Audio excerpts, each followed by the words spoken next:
দিনের মতো করে সাজানোর দরকার আছে। সেটা কি করছে জামাত? করে নাই।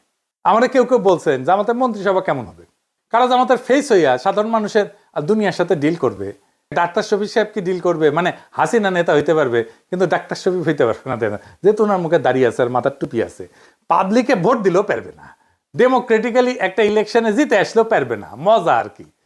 আর একটা ইস্যু হইতেছে যে কেউ কেউ মনে করতেছে জামাত আসলে একটা অ্যান্টি হিন্দু রাজনীতি করবে। এই ইস্যুটারে জামাত বুদ্ধিমত্তার সাথে মোকাবেলা করতে পারে না, এখনো পারতেছে না।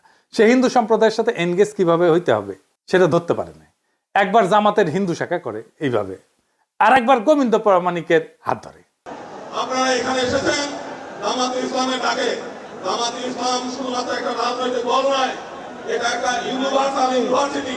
আপনারা এখানে আসেন, শিক্ষা লাভ করেন, নীতি শিক্ষা নেন, আদর্শ শিক্ষা নেন এবং কিভাবে ধর্ম অনুযায়ী দেশ নিজের জীবন পরিচালনা করা যায় এবং দেশ পরিচালনা করা যায়, আপনারা সেই শিক্ষা লাভ করেন।